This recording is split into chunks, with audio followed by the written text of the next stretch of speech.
I want to know how you got in the business. Like, how did you end up to where I met you? If that makes sense. No, it does. It does make sense, and it's because I'm old. It's a really Okay. long story, but I'll make it short. Okay. Basically, I got in as a youngster playing trumpet and did the high school, couple of years of college thing. The way I got into it, though, I was at a summer music school. Sax player that I used to jam with every day at lunch, unbeknownst to me, was in a band, and they needed another horn player. So one day after school, as he and I were walking to the bus, there were two or three other guys that showed up who I didn't know, and we all rode home on the bus together. And when I got to my stop, they basically got off with me, and one grabbed my horn, and the other two grabbed me by the arms, and they said, "Well," and their house where they rehearsed was not far from my stop where I got off at the bus. They said, "You're coming with us to rehearsal. You're going to be in our band." And I mean, they didn't add. They told me that you're going to be Mm, in our band. I right. said, "Man, my mom is not going to let me be in the band. What are you talking? Ah, don't worry. My mother's the manager of our band, and we'll have her call your mom." So I love it. and as a sidebar, there was a jazz musician, famous guy named Hugh Masekela, and had it not been for him, I would not be in this business. And I had the pleasure of telling him this story later because I could play one of his songs that we used to play every day at lunch because I could play that almost verbatim, which is why these guys were interested in having me be in their band. So that's how that happened. Okay. So I had a chance to meet Hugh later on. I was working on a project with Mtume years later, and Hugh Masekela brought in a vocal group he was working with from South Africa. Oh wow. So I had a chance to tell him that story. That was a cool session too, because Maceo Parker, James Brown's Maceo, was on that session. One of his Mm-hmm. guitar players was on that session. There were a lot of guys that came through and contributed because Mtume was popular. He played with Miles and with everybody. So, you know, Yeah. he was known. So anyhow, so got into the band, did the band thing for a lot of years. Bands come and go. I think probably about the third iteration of my band that I was in, we that band did okay. We did a lot of touring up and down the East Coast, Canada, blah blah. Yeah. And but it got to a point where this was right at the era where rap and hip hop were just getting started in the early to mid '70s. Mm-hmm. Is when I decided that I could see the handwriting on the wall in terms of me being a musician.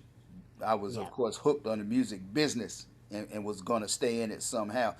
Coincidentally, to all that, I had always been interested in sound from a child. So it got to a point where I was in the band, I was playing trumpet with my right hand and had my left hand on the mixing board. And I would do the Oh wow. mix from stage. That's awesome. I kind of got known for that because nobody else was really doing that on the local Right. scene. So, and we always had a 4 track or a 2 track tape recorder. We recorded everything rehearsals, shows, right off the board, you name it, we recorded. So, I always had interest in sound. Didn't realize that that was really where my aptitude was. I was an okay musician. I mean, I was great through high school, orchestral, Yeah. you learn all the top 40 stuff, you do all that. But I hated to practice. I love doing the gigs. I love to Yeah. hang out. But you talking Yep. about getting in the room and shed for a couple hours every day. That was not me. Was never me. Hated it. Yeah. So I believe I probably have a little borderline ADD, but that's I'm with you. here and there. I think most of it in this business do. But Yes. so got into a point where I got tired of the music thing, the whole DJ doing the club gig as opposed to hiring 7 musicians came into play and the money got scarce you know, and some of the cats you work with got a little, substance problem, not serious, but enough that I didn't want to be around that. I didn't want to be on what I saw was, for at least from a band perspective, starting to be a sinking ship. And Right. audio just had me by that point. So I just decided, it's funny because I left my band, but I ended up going back on the road with that same band doing front of house for them. So that Oh was wow. pretty. Okay. That's So, because cool. we were all friends. Yeah, of And course. by the time, people got their shit straight and stopped doing destructive stuff, I went back out on the road and did some things with them. So anyway, that led me to just one of the guys in the band that I had an 8 track studio, did well, built it in his cousin's attic. That was my first construction and first of Oh many. wow. And then got to a point where I just, started doing some 16 track stuff. I got a 24 track gig at a studio in Jersey. Stayed there and only did rock for about a year and a half. No Oh R&B. wow, No. Yeah, I was. The guys used to. They said, "Man, we're gonna get you a pink long wig, man. So you got to be wearing a pink wig and mixing all this rock stuff." So that happened. that's hilarious. And then, things went on, and that's how I got into the studio business and working at several rooms, mostly independently. I was on staff and studio managed a couple places, but mostly I was free to do whatever. And I would bring Right. gigs into where I was working and do whatever. So then we got down to around 1991 or so. I was at a family reunion, and Kenny Gamble happens to be a cousin. Oh wow. Okay. Yeah, Gamble. Now we get into the good part. I did not know that. Okay. In interest of full disclosure, a lot of people don't know. It's not a secret. I mean, but Yeah. Mr. Gamble was my mother's nephew. Okay. Her niece is Gamble's mother, so I guess that makes him a second cousin. Okay. Yeah. Yeah. Yeah. Yeah. So anyhow, met Gamble. He looks at me. He says, "Hey, I heard you doing some engineering." I said, "Yeah, might have some work for you." I said, So you "Okay." sound like him too. That's good. There's several of us who have varying degrees of accuracy Okay, that's good. imitating Gamble. I'll tell you who's really good. There's a pretty well known DJ, Victor Duplay, who's an international DJ. Victor Hmm. he nails Gamble. He can nail. Really, Oh my God! But he's got anyway, a very distinct voice. oh and listen, but it's his voice, but it's his mannerism and his cadence that makes It's him. yeah, like the inflections. Yeah. Yeah, So undeniable.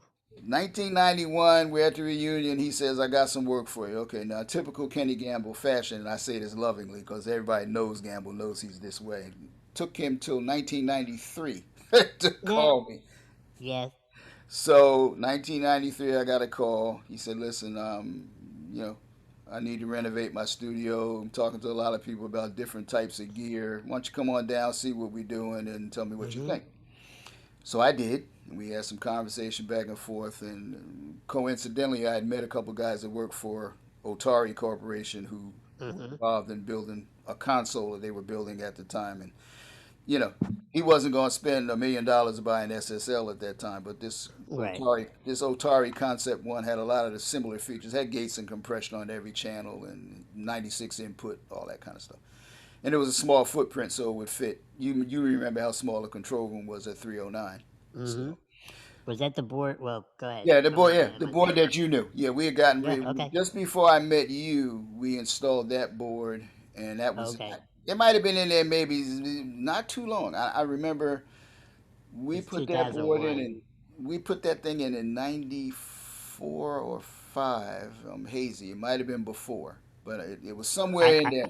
I didn't pop up until 2001. So Right. So that would be right because we put the board in '94, '95 ish, and then we got the Pro Tool system around '97 ish. So yeah, okay. that Okay. would be right. So that leads us to you because that's how I got to where I got. Musician turned engineer turned, whatever you want to call it. So you had been working with Gamble and Huff for a good what 9? Well, 8 9 years. Well, no, it was That's up in through, yeah, by 2001, the right? time, yeah, before I met, yeah, '93 to 2001, yeah, 8 years. I had been there 8 years already. When I went to Philadelphia and I moved there and really was kind of winging it and just said, "Well, I need gigs," and I think I don't even. I gotta admit, like I was kind of shotgunning it, and going to different labels, and I think you know. I was just popping up at labels and saying, "Hey, I make beats or whatever kids say now." I like that they say they make beats. The weird thing is, see, the tough thing about this is, and I'm going to keep repeating this through this whole series of interviews I'm doing, is that I'm not a beat maker. I am a beat maker, but I'm a producer, which there's a very distinct difference. Absolutely. And and I think that's what led me to come down. It was the 309 building, right? Is that Yep. right? So 309. I right, and I went down there, and I remember Oliver. I don't know if he ever told you the story, but I was waiting outside, and he came in. I said, "Hey, will you listen to my demo?" And he goes, can you come in tomorrow? And I was like, ah, he's sloughing me off. And I said, he don't expect me to come back tomorrow. And my ass was there the next day when he showed up. And you probably already know this whole thing, but he did listen to my music. He had his doubts to whether it was really me that did it. He admitted later, he's like, I think somebody else made these and got this little guy to come in here because they knew we'd listen to him. And I don't know if you remember this, but the irony about it is somebody had come in and met with Oliver like maybe a day later or so. Someone who had been in my studio in Mm-hmm. Indiana and said, "No, this is this kid doing this. Like I've been in his studio. Yep, Like I this did. is I him." did know that story. I knew Because that. okay, because I remember he told Mister Gamble, he's like, "I just met this guy. You're not gonna believe this," and he didn't believe it. Well, I mean, Oliver didn't, but then he figured it out, and I remember they Well, brought we me had back seen like the next day. people had seen you. A couple of people saw you just hanging out in front, shooting the shit with people. I Gamble Huff, everybody saw you. So when Oliver came in with the demo, people said, "Yeah, I saw that guy sitting outside talking to different people. Is that who you talking about?" Yeah, Right? that's him. And we all kind of did the head scratch. But I, Yeah. when he told me about it, I said, "Man, let me hear it." So he brought it in the studio and played it. I was like, "What?" Right. Yeah. I'm Yeah. like, Okay. "This kid's sitting outside. Yeah, bring him Yeah. in." I said, "Man, Yeah. you got to bring him up here." Yeah. And obviously Oliver did, and whether you know this or not, but basically y'all gave me my first paying gig there. And who was the girl? Grace. Grace Little. Grace Little. Yep. Okay, so I had a beat that y'all wanted to use, and I remember we went in to track it. Now, whether I'll include this in, I was sharing this with the public, but I thought it was funny. Is that I knew that the PIR was going to cut me a check for using this beat, and because I'm such a jerk, I waited in the hallway and I wouldn't bring in the files until they cut me the check. Well, no, see, but as history proves, that's never being a jerk because you gotta get your money.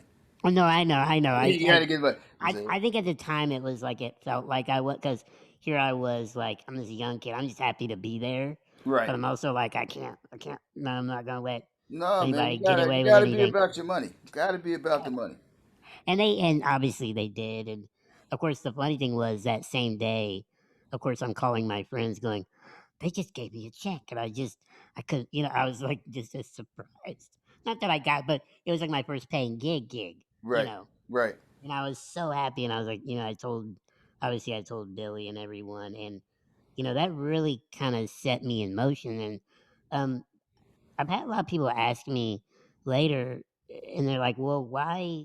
And I mean this with all due respect, obviously, because some people were chasing other people, if you know what I mean. I do. Like, and Gamble and Huff, now they had kind of done the bulk of their, you know, Oh yeah, big yeah, yeah. influential work. Yeah. Absolutely. But what I understand, and I think I understood at that time, is I'm like, they have a lot of wisdom. Now, I may not go in there and, I'm still going to create what I create, but I'm a producer. They're like one of the last of the producers. You know what I mean? Where Yep. they wrote and produced and sculpted a sound. When I think within 6 or 7 months, I remember I had made my way to the cover of like the city paper Uh huh. or something. I don't know if you remember that, I do. but I was like wearing, I was like wearing Rocco wear and the shades and looking cool. But when I did that interview, I was trying to make a point, which I still make to this day. But the interviewer was talking to me about the word disability, and I said I really hate that fucking word. And he's Yep. like, "What do you mean?" I said, "Well, it's so specific. Like meaning like what do you what can't you do instead of what can you do? So it's Right. like I can't walk. Okay, so what? So I brought this question to him. So I said, well, I said, can you go into the studio and work with an artist and know how to get the best out of them, and how to communicate and get the right takes and this? He goes, no. I said, well, you're disabled, aren't you? You disabled. And and he was like, damn. That's a I was good like, way to well, put it. where do you draw the line? Where do you draw the Well, line? but But but see, when you're using empirical logic, that's what happens with people. They can't Mm. comprehend what you're saying until you apply it to what they can't do. Then it's like, oh, I see what you Like, mean. oh, I've done a couple seminars at a couple audio engineering schools where I actually would bring an engineer with me, and I would talk to these young producers about the importance of engineer producer relationship.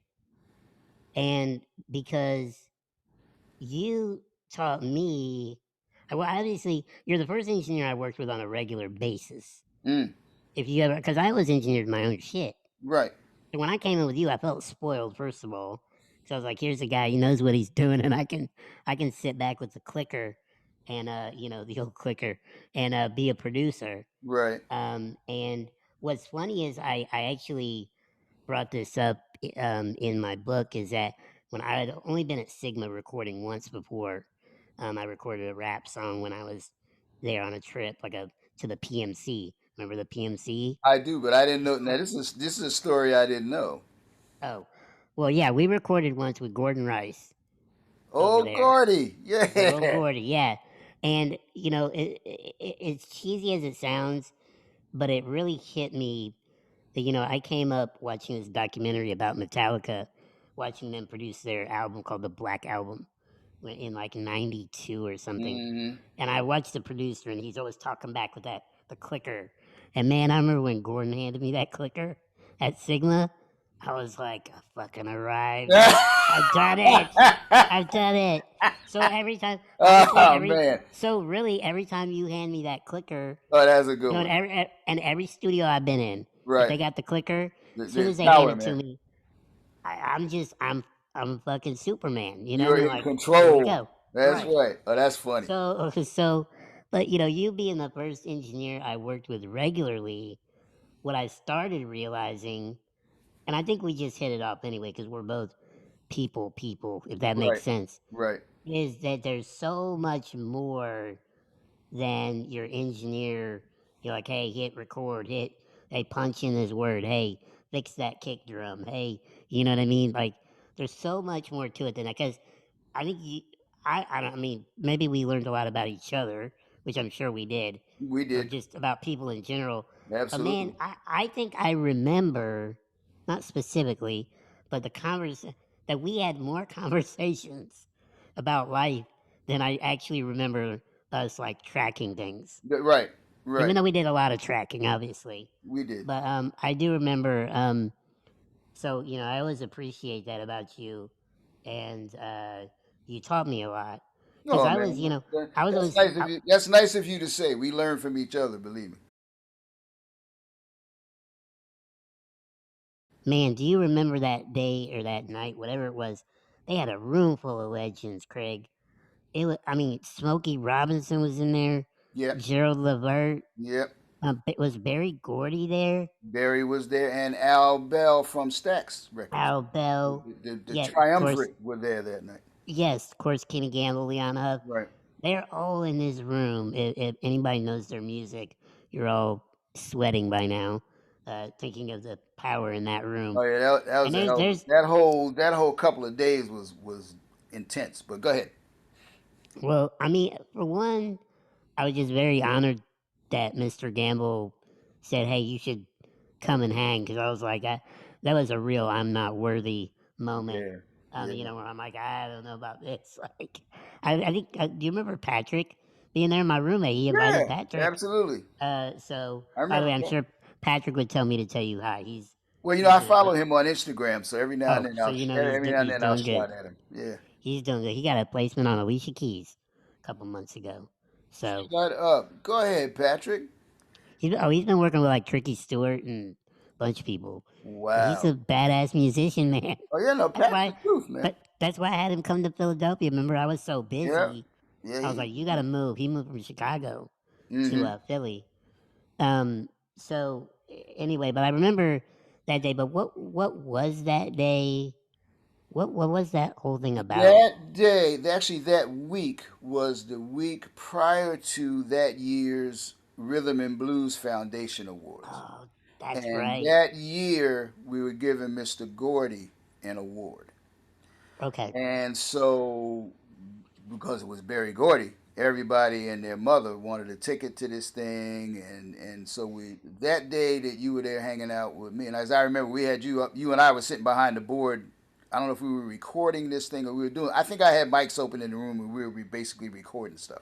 They had Anyway, me in the room for a while though, and you were because in the room, and then yeah, you came back and hung with me. But yeah, that was because we were giving Mr. Gordy an award. When I say we, I mean the Philly International was pretty heavily involved with the R&B yes. Foundation at that point, and Deanna Williams is one of the point people on that, and so there was a lot going on. And that day was basically a photo op press day, and Okay. because I think all the networks came and interviewed the three of them, and I mean I have the picture somewhere. It was historic that the three giants of the R&B heyday in the 70s and 80s were there. And there is a Yeah. picture, a couple pictures where the three of them are in the room. Well, actually, the four of them was Gamble Huff, Al Bell, and Barry Gordy. And that was a heck of a day. And I don't know that that happened before that, and I don't think it happened since. So that was what that was, and of course I was kind of involved in not kind of, but I was heavily involved in the Grammy chapter at that point. So we were involved on that end as well as Philly International and blah blah. So there was a lot going on, but that's what that was. Okay. Well, I'm glad because I couldn't remember exactly what it was. A couple of things happened that around that incident. Oh, not incident. Around that event that I don't know. I probably brought up to you because I was always amazed at everything. But I was sitting in that room. I always think the timing of things is very interesting Oh yeah, in my life. And absolutely. I was sitting in that room with all of those guys milling about, and Gerald Levert walks in. I'd never met Gerald in my life, but I had worked, I had produced Dave Tolliver from Men at Large, and and he walks in, and I'm looking, I'm like, that's Gerald Levert. He walks over to me, he goes, "You Simon?" I said, "Yes." He goes, "Man, I heard that Dave Tolliver stuff you did sounds so good." Wow. I was like, all I could say was like, "You're Gerald Levert," like what? And I'm like, my mind was blown up. And then I looked around, like, who else heard that? Who else heard that? You know what I mean? I wanted to make sure that other people The heard it. other people knew, right? Right. And they're like, oh, That's damn. funny. I remember the R&B foundation you were talking about earlier Hmm. with the event. I remember there was a show at the end of the week. If you remember that, there was a show. Yeah, it was that. That was the whole awards show, I think. Right. Okay. So I got invited to that too. Right. Uh, with and I got to sit with Mr. Gamble and I Mr. Al. remember. I remember you roll up in there. Everybody's like, "Who is that? Who is Yeah, that guy?" and the crazy thing is like, here's another thing. Paul Schaefer was backstage, Yes, he was. and Billy Terrell and Paul Schaefer are good buddies. And Hmm. I popped up back there, and Paul Schaefer goes, "Hey, are you Simon? Are you that producer?" I was like, "Hell yeah, I am." I was like, "What the hell is going on?" He's like, "Billy Yeah. Terrell." But anyway, one of my highlights of that day, and I'm gonna be mad because I'm getting old and names are escaping me. Who sang? I'm gonna be so mad because you're gonna say it, and I'm gonna throw something. Who sang "I Don't Have the Heart"? James Ingram, You- James Ingram, one of my favorite singers of all time. who I've also recorded with Jeff, Okay, and who was okay. and who was very close to Jeff. But here's the crazy thing: that song is one of my favorite songs of all time, That's a great song. and he sang it at that awards ceremony. Yeah. And I was sitting at that table like melting. I was like, "What is my life? This is insane." Do you remember the Sound of Philadelphia night at Citizens Bank Park in that box suite at the I game? remember we had a couple. Yeah, we did it a few years in a row. Yeah. Okay, well, do you remember? I don't know if you remember this one, but I had to bring it up because it's just comic relief. But I went up there once again. I got invited. Everybody invited me. It was so nice. And we went up there. I had Patrick with me again. They let me bring him. Right.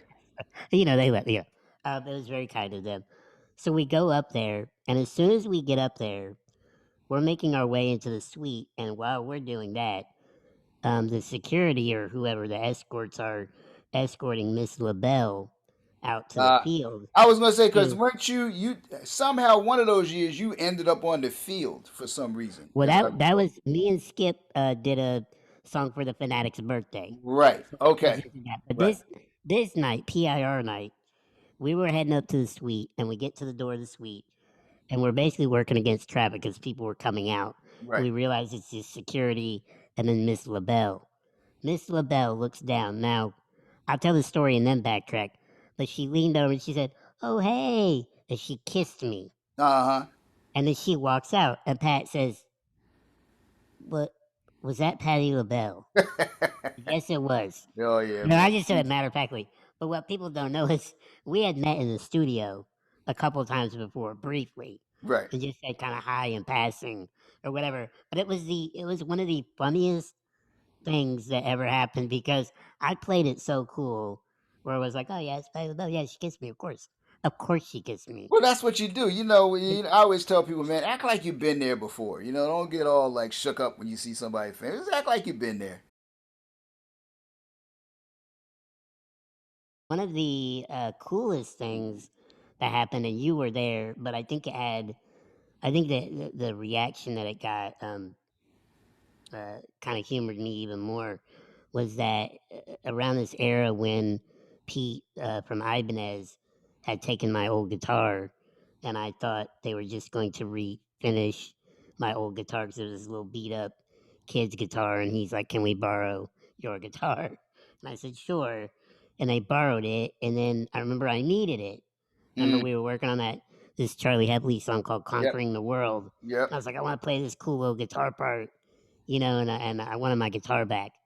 So I remember Pete had mine for a while, and I didn't know where the hell it was. They had sent it to L.A., and then one day he shows up. It's actually this session. He shows up at the studio, Mm-hmm. and if you'll remember, I remember. he came in, opens his case. It's my old guitar, Right. just looking like it always was. And I was like, "Wow, thank you," you know. And then he goes back out in the hallway, And then, comes back in right. with another case, right? Right. Whips out this brand new hand built I remember. custom Ibanez. Remember, I I was mean, going to ask you about that guitar before. that thing is sitting on my bed right now. You That know what I'm thing saying? was something, and it sounded great. That was the thing Oh, about yeah, he had that EMG it. Yeah, man. high gain pickup. Yep. But yeah, it's awesome. But the story behind that, obviously, I outline in my book because I'd always wanted a custom Ibanez when I was like in college, and I was like, I'll give you all my loan money. That's what I was telling Ibanez. And then I ended up getting one for free, and Right. it's handmade. That's But funny. the funniest thing about it, and if you, I don't know if you remember it, but it sticks in my mind is I remember I just wanted to hold it, and I was sitting next to you. You were at the console, and I was just holding this guitar, kind of like amazed. I didn't know Right. what to say, so I'm kind of blown away. Pete's sitting there. You're sitting there. Mister Gamble walks in, and he goes, "Hey, that's a nice guitar." Uh huh. That's Yep. all he said. I don't know why it struck me as so funny. I always remember that. Yeah. It's Well, like that is he so plays a perfect. little guitar too, so he'll always Okay. kind of focus on guitars in general. But it was just still funny, I think, because I was in such amazement Oh, that he that just was a walks in great like guitar. matter of fact, like, "Hey, nice guitar." Right. Like, Hey, where's that yeah. guitar that they made for the Fanatic? That Fanatic guitar. Where's that thing? That's a good. That thing didn't it have like bass strings on it. I don't know what it had. It was huge. I remember that.